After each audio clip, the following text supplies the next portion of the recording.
Hello guys, welcome back new video. Guys आज के इस वीडियो में हम बात करेंगे कि बी फार्म 5th सेम में जो हमारे सब्जेक्ट है फार्माकोलॉजी सेकंड, उसके यहाँ पर हम प्रीवियस ईयर क्वेश्चन पेपर जो कि 2022-23 का, उसी के बारे में आज के इस वीडियो में हम बात करेंगे। यानी यहाँ पर हम जो प्रीवियस ईयर क्वेश्चन पेपर है, जैसा कि आप स्क्रीन पर देख पा रहे होंगे, उस क्वेश्चन पेपर में जो हमारे क्वेश्चंस आते हैं 2 मार्क्स, 10 मार्क्स एंड 7 मार्क्स के, तो उस क्वेश्चंस में कितना कंटेंट क्या क्या लिखना है उसके बारे में आज के इस वीडियो में हम बात करेंगे। एंड यहाँ पर हमने ऐसा आंसर लिख रखा है जिससे कि आप अगर पढ़ते हैं अच्छे से तो आपको लर्न हो जाएगा इजीली। एंड आप अगर ये अच्छे से तैयार कर लेते हैं पेपर, तो आई होप कि आपको एग्जाम में मार्क्स अच्छे मिल जाएंगे। तो यहाँ पर हम बात करते हैं जैसे कि जो हमारी सब्जेक्ट है फार्माकोलॉजी सेकंड है, तो यहाँ पर सेक्शन ए जो है उसमें जो क्वेश्चंस आते हैं, जो 10 क्वेश्चंस होते हैं जो कि 2 मार्क्स से होते हैं, उसके बारे में बात करते हैं। तो फर्स्ट क्वेश्चन पूछा है जैसे कि define inotropic agent with suitable example, यानी आइनोट्रॉपिक एजेंट क्या होते हैं उसके एग्जाम्पल के भी लिखना है। तो ये क्वेश्चन जो हमारा फर्स्ट क्वेश्चन है जो कि सेक्शन ए का है। तो यहाँ पर जैसे आइनोट्रॉपिक एजेंट्स जो होते हैं वो ऐसे एजेंट्स होते हैं जो कि जो हार्ट मसल्स होती हैं उनकी कंट्रैक्टिलिटी को अल्टर कर लेते हैं। जो कंट्रैक्टिलिटी होती है हार्ट में, ऐसे कंस्ट्रक्शन या रिलैक्सेशन, उसको चेंज कर देते हैं। तो या फिर ये एजेंट जो होंगे वो इंक्रीज करेंगे या फिर डिक्रीज करेंगे फोर्स ऑफ कंट्रैक्शन को। अगर इंक्रीज करेंगे तो उन्हें पॉजिटिव आइनोट्रॉप्स बोलेंगे, एंड अगर डिक्रीज करते हैं फोर्स ऑफ कंट्रैक्शन को तो उसे नेगेटिव आइनोट्रॉप्स बोलेंगे। इसमें कुछ एग्जांपल्स हैं ड्रग्स के, जैसे कि यहाँ पर पॉजिटिव आइनोट्रॉप्स जो ड्रग्स जैसे कि डिजॉक्सिन हो गया, डोब्यूटामाइन होगा, इपिनेफ्रिन होगा, नॉरएपिनेफ्रिन होगा, एंड अदर जैसे कि मेटोप्रोलोल होगा, वीरापेमिल होगा। तो इसके कुछ एग्जाम्पल हो जाएंगे। एंड अगर आप इतना कंटेंट लिखते हैं एग्जाम में 2 मार्क्स के अकॉर्डिंग, तो आपको अच्छे से मार्क्स मिल जाएंगे। क्वेश्चन नंबर बी है जो कि पूछा है right mechanism of action and uses of statins, यानी स्टेटिन्स जो उसकी मैकेनिज्म ऑफ एक्शन को लिखना है एंड इसके यूजेस को लिखना है। तो इसका मैकेनिज्म ऑफ एक्शन कुछ इस प्रकार से होगा जैसे कि जो एसिटिल कोए होगा या एंड एसिटोएसिटिल कोए होगा वो HMG कोए में कन्वर्ट हो जाएगा, फिर मेवलोनेट में कन्वर्ट होगा, फिर जिससे कि FPP यानी फार्नेसिल पायरोफॉस्फेट बनेगा, फिर FPP जो होगा वो सुकेलिन में कन्वर्ट हो जाएगा, जो कि कोलेस्ट्रॉल एंड इर्गो कोलेस्ट्रॉल जो होते हैं उनके प्रोडक्शन के लिए रिस्पॉन्सिबल होता है। एंड नेक्स्ट यहाँ पर FPP जो होगा वो जीरानिल पायरोफॉस्फेट में कन्वर्ट हो जाएगा। तो इस प्रकार से इसके मैकेनिज्म ऑफ एक्शन कुछ होगी। एंड इसके यूजेस के बारे में बात करते हैं तो इसका यूज मेनली क्योंकि एंटी हाइपरलिपिडेमिक क्लास की ड्रग्स होती है, तो उसको हाइपरलिपिडीमिया जो हो जाती है उसको ट्रीट करने में इसका यूज किया जाता है। या फिर जो कार्डियोवास्कुलर सिस्टम जो होता है उसमें जब डिजीज कोई हो जाती है, जैसे कि ब्लॉकेज वगैरह या कोलेस्ट्रॉल वगैरह जो डिपॉजिट हो जाता है, तो उसको रिमूव करने के लिए इसका यूज किया जाता है। एंड यहाँ पर कुछ यूज दिए हैं जिसे आप पढ़ सकते हैं। एंड इसके एग्जाम्पल के बारे में बात करते हैं तो जैसे कि सिमवास्टेटिन होगा, लोवास्टेटिन होगा, फ्लूवास्टेटिन होगा, अटोरवास्टेटिन होगा, रसवास्टेटिन होगा। ये इसके एग्जाम्पल्स हो जाएंगे जो कि एंटी हाइपरलिपिडेमिक क्लास की ड्रग्स हैं, उसके एग्जाम्पल हो जाएंगे। एंड अगर आपको PDF के नोट्स चाहिए तो आप हमारे टेलीग्राम ग्रुप को विजिट कर सकते हैं, वहाँ पर इसका PDF मैंने प्रोवाइड किया है। एंड नेक्स्ट क्वेश्चन जो पूछा है जिसमें पूछा है कि give example and uses of plasma volume एक्सपेंडर्स, यानी प्लाज्मा वॉल्यूम एक्सपेंडर्स जो होते हैं उसके एग्जांपल एंड यूजेस को आपको लिखना है इसमें।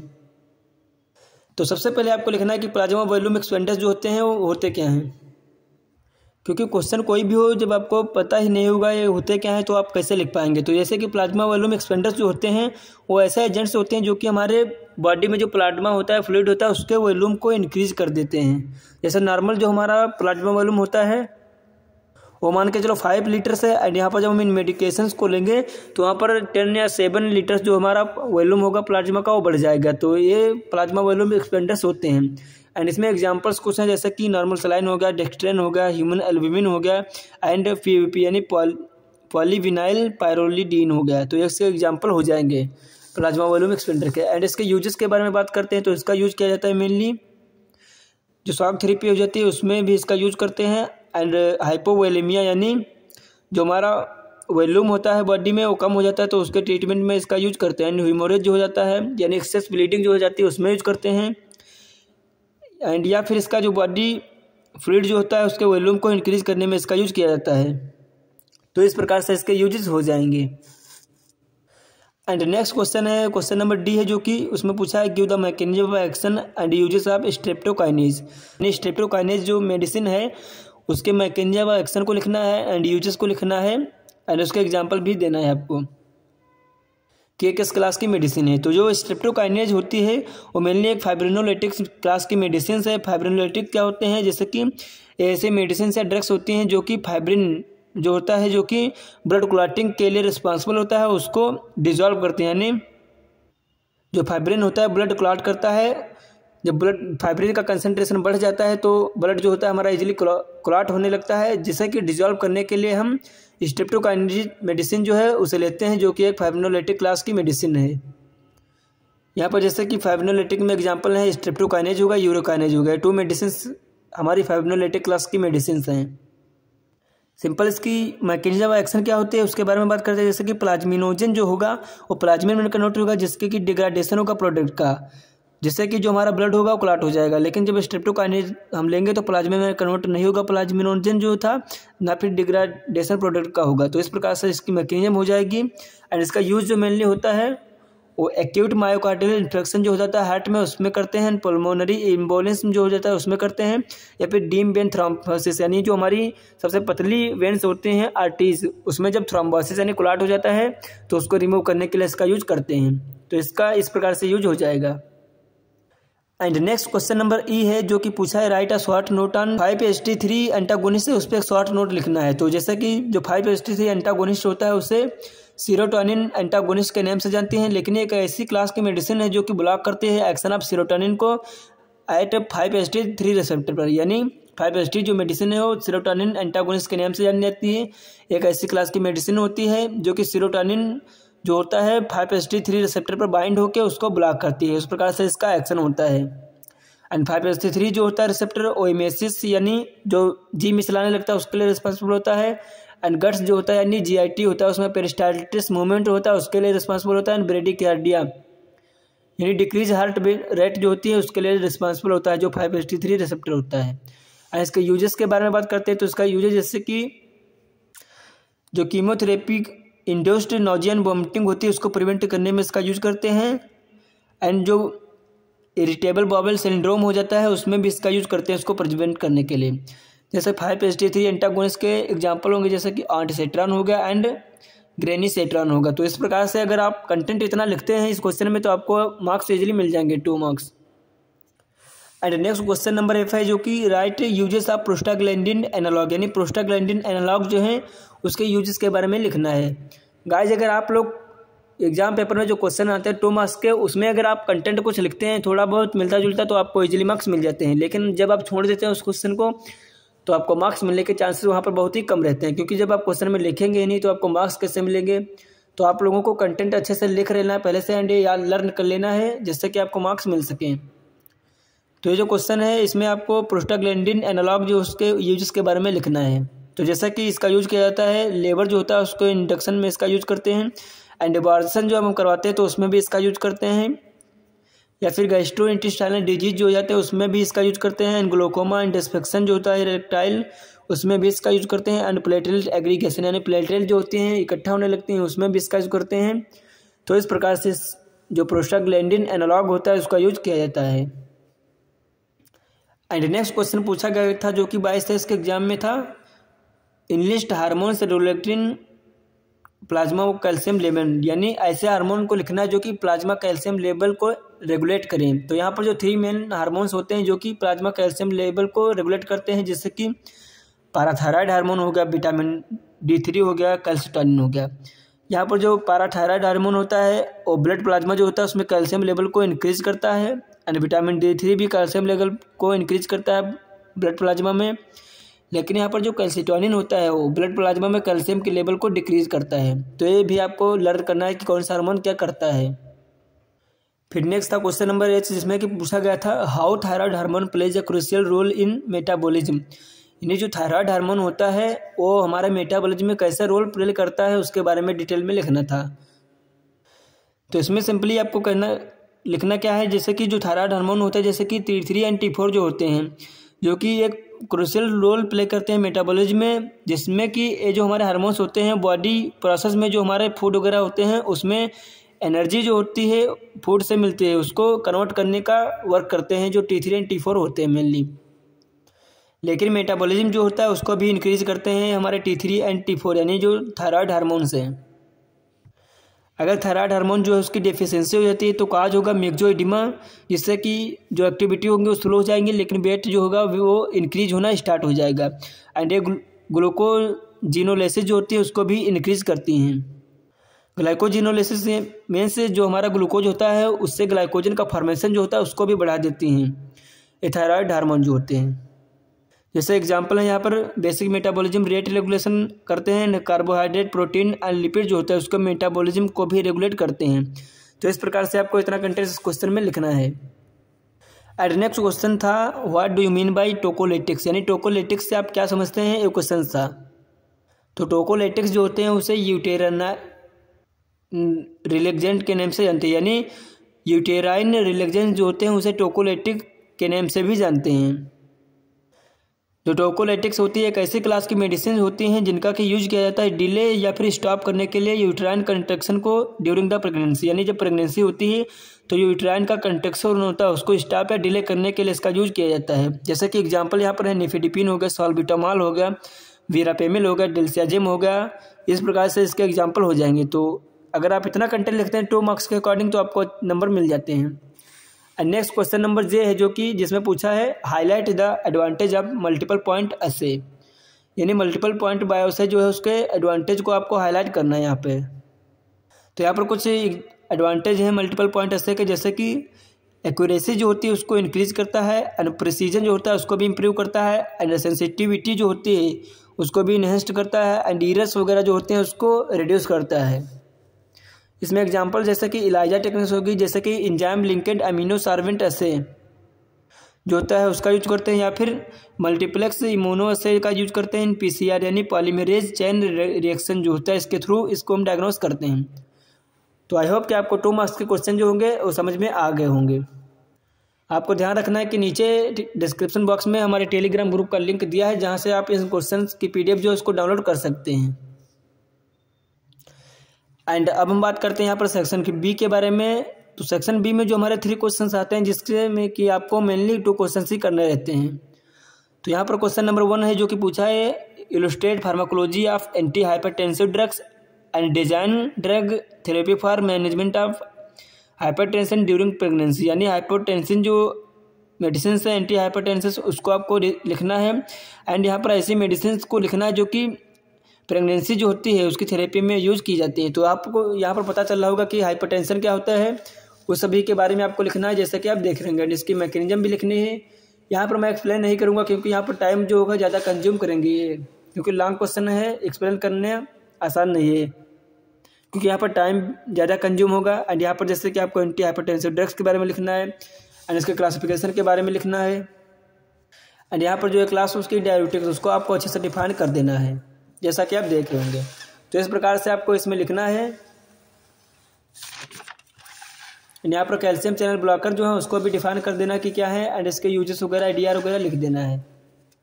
तो इस प्रकार से अगर आप इतना लिखते हैं तो आपको 10 मार्क्स मिल जाते हैं। एंड नेक्स्ट क्वेश्चन यहाँ पर पूछा है classify NSAIDs and explain pharmacology of aspirin. आपको नसेट्स के क्लासिफिकेशन को लिखना है, एंड फार्माकोलॉजी जो है एस्पिरिन की वो क्या है उसको भी आपको डिफाइन करना है। तो सबसे पहले हम बात करते हैं कि नसेट्स होती क्या है। जैसे कि जो नसेट्स होती है नॉन एंटी इन्फ्लेमेटरी मेडिसिन होती हैं जिसका कि यूज पेन या फीवर जो होता है उसको रिड्यूस करने के लिए किया जाता है। तो जैसा कि आप देख लोगे इस प्रकार से आपको इतना कंटेंट इस क्वेश्चन में लिखना है। एंड क्लासिफिकेशन ऑफ नसेट्स का आपको इस प्रकार से लिखना है जो कि बिल्कुल एक्यूरेट एंड करेक्ट मैनर में लिखा हुआ है। एंड आपको यहाँ पर एस्पिरिन जो है उसको डिफाइन कर देना है, एंड मोड ऑफ एक्शन को भी यहाँ पर लिख देना है। आपको अगर PDF इसकी चाहिए तो आप टेलीग्राम ग्रुप में जाकर इसकी PDF को डाउनलोड कर सकते हैं। एंड फार्माकोलॉजिकल एक्शन जो एस्पिरिन का उसको भी डिफाइन कर देना है इस प्रकार से। एंड यहाँ पर इसके side effect and therapeutic uses के बारे में भी लिख देना है। तो अगर आप इतना कंटेंट 10 मार्क्स के अकॉर्डिंग पढ़ लेते हैं या तैयार कर लेते हैं तो आपको 10 मार्क्स ईजिली मिल जाएंगे। एंड यहाँ पर नेक्स्ट क्वेश्चन नंबर C है जो कि जिसमें पूछा है कि explain pharmacology of oral hypoglycaemic agent, यानी हाइपोग्लाइसेमिक एजेंट जो होते हैं उसकी फार्माकोलॉजी को आपको लिखना है। तो सिंपली हम बात करते हैं कि जैसे हाइपोग्लाइसेमिक एजेंट्स क्या होते हैं। तो ऐसे एजेंट्स होते हैं जो कि हमारे ब्लड ग्लूकोज लेवल जो होता है उसको कम कर देते हैं, रिड्यूस करते हैं। जैसे कि डायबिटीज़ वगैरह जो हो जाती है जिसमें कि ब्लड ग्लूकोज जो होता है उसका लेवल बढ़ जाता है तो उसको कम कर देती हैं मेडिसिन जिन्हें कि हाइपोग्लाइसेमिक ड्रग्स के नाम से जानते हैं। तो इस प्रकार से आपको इसको डिफाइन कर देना है, इसके क्लासिफिकेशन को भी अच्छे से लिख देना है। एंड इसकी मैकेनिज्म ऑफ एक्शन जो होगी एक क्लास की आपको लिख देना है इस प्रकार से, जैसा कि आप देख रहे होंगे। एंड फार्माकोकाइनेटिक जो है उसको भी लिख देना है यहाँ पर। एडीएम यानी एब्जॉर्प्शन, डिस्ट्रीब्यूशन, मेटाबॉलिज्म, एक्सक्रीशन को भी लिख देना है। एंड इसके एडीआर क्या है उसको लिख देना है। एंड इसका यूज जो होता है मेनली इसमें होता है उसको भी लिख देना है। तो अगर आप इतना कंटेंट लिखते हैं तो आपको 10 मार्क्स के अकॉर्डिंग सफिशिएंट मेंटेन हो जाता है। अगर आपको कोई भी प्रॉब्लम आती है किसी भी क्वेश्चन में तो आप कमेंट कर सकते हैं, बता सकते हैं, वहाँ से मैं क्वेश्चन आपको कैसे करना है उसको बता दूंगा कमेंट में। एंड नेक्स्ट है section number C. Section number C में जो 7 मार्क्स होते हैं, जो कि आपको 7 मार्क्स का क्वेश्चन आता है जिसमें कि 7 क्वेश्चंस होते हैं, लेकिन यहाँ पर आपको 5 क्वेश्चंस ही करने रहते हैं। लेकिन यहाँ पर जो मैंने previous year question paper solve किया है इसमें आपको 7 जो क्वेश्चंस होते हैं 7 क्वेश्चन सॉल्व मिलेंगे। तो आपको इस PDF को डाउनलोड करके अच्छे से प्रिपेयर कर लेना है। यहाँ पर मैं डिटेल में नहीं बताऊँगा कि क्या आपको कैसे क्या पढ़ना है, लेकिन यहाँ पर जो क्वेश्चंस होते हैं उसमें मैं बता दूंगा कि कैसे आपको कंटेंट क्या क्या लिखना है। जैसे कि क्वेश्चन नंबर ए है जिसमें कि पूछा है classify anti arrhythmic drugs and discuss the role of digitalis in arrhythmia, यानी एरिथमिया में जो डिजिटलिस का रोल है उसको लिखना है। एंटी एरिथमिक ड्रग्स जो है उसको क्लासीफाई करना है। तो यहाँ पर जैसे कि एंटी एरिथमिक ड्रग्स जो होती हैं वो क्या होती है उसके बारे में लिख देना है। एरिथमिया जो होती है वो क्या होती है उसके बारे में लिख देना है। एंड यहाँ पर सिम्टम्स भी इसके लिख देने हैं अच्छे से। एंड यहाँ पर क्लासिफिकेशन जो है इसका एंटी एरिथमिक ड्रग्स का उसको भी लिख देना है जिसमें कि 4 क्लासेस आते हैं। एंड यहाँ पर डिजिटलिस के बारे में लिख देना है। एंड इसके जो मैकेनिज्म ऑफ एक्शन यानी जो रोल इसका है एरिथमिया को कंट्रोल करने में उसको भी लिख देना है। आपको टेंशन लेने की कोई बात भी नहीं है, आपको इसका PDF मिल जाएगा, वहाँ से आप ये क्वेश्चन जो है उसको अच्छे से प्रिपेयर कर सकते हैं। अगर आपको किसी भी क्वेश्चन में प्रॉब्लम आती है लर्न करने में तो आप कमेंट में बता देना, मैं वहाँ पे उसको या डिटेल में वीडियो बना दूंगा उस क्वेश्चन पे। नेक्स्ट क्वेश्चन पूछा है classify anticoagulant, discuss mechanism of action and uses of heparin, यानी सिंपली एंटीकोआगुलेंट जो होती हैं मेडिसिन वो क्या होती हैं उसको डिफाइन करना है। एंड इसकी क्लासिफिकेशन को लिखना है, मोड ऑफ एक्शन को लिखना है। एंड हिफेरिन जो है उसके यूजेस को भी लिखना है।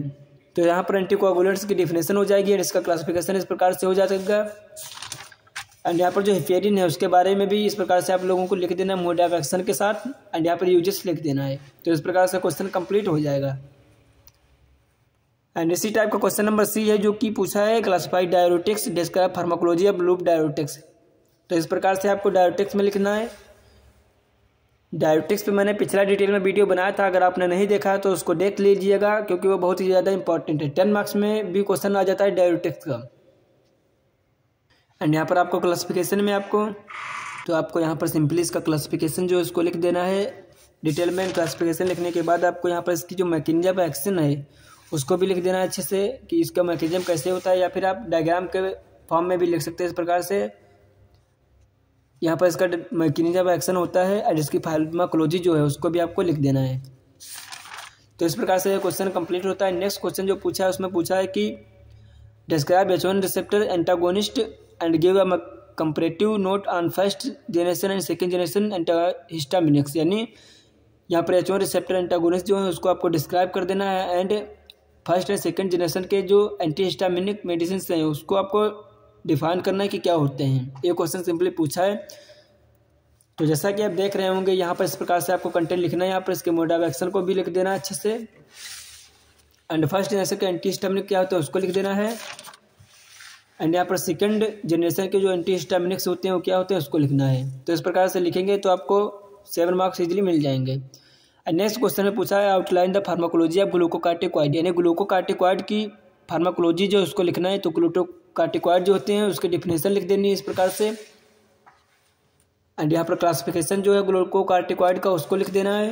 एंड यहाँ पर फार्माकोलॉजिकल एक्शन जो है उसको भी आसानी से लिख देना है आपको। इस प्रकार से अगर आप लिखते हैं इनका कंटेंट जो मैंने दिया है सफिशिएंट है तो आपको इजीली 7 मार्क्स मिल जाएंगे। नेक्स्ट क्वेश्चन पूछा है describe the principle and application of bioassay, यानी बायोसे जो उसका प्रिंसिपल एंड एप्लीकेशन आपको डिस्क्राइब करना है। तो सबसे पहले आपको यहाँ पर बायोसे जो है उसकी डिफिनेशन लिखनी है कि बायोसे होता क्या है। जैसा कि आप देख रहे होंगे तो उसकी डिफिनेशन इस प्रकार से आपको लिख दिया है, प्रिंसिपल इस प्रकार से लिखना है, इसके एप्लीकेशन जो है वो भी नोट डाउन कर देने हैं। एंड एप्लीकेशन लिखने के बाद आपको यहाँ पर टाइप जो होंगे बायोसे के उसको लिख देना है। तो इस प्रकार से अगर आप इतना कंटेंट लिखते हैं 7 मार्क्स के अकॉर्डिंग तो सफिशिएंट मैटर हो जाता है। तो आई होप कि आपको वीडियो अच्छा लगा हो। अगर वीडियो अच्छा लगा हो तो वीडियो को लाइक कीजिए एंड चैनल को सब्सक्राइब कीजिए। एंड इसके नोट्स जो है उसका लिंक डिस्क्रिप्शन बॉक्स में पिन है नीचे, वहाँ जाके आप डाउनलोड कर सकते हैं PDF को। अगर आपको किसी भी क्वेश्चन में कोई डाउट होता है तो आप कमेंट बॉक्स में बता देना, मैं आपको बता दूंगा कि कैसे क्या मैनेज करना है। थैंक यू फ्रेंड्स, मिलते हैं नेक्स्ट वीडियो में।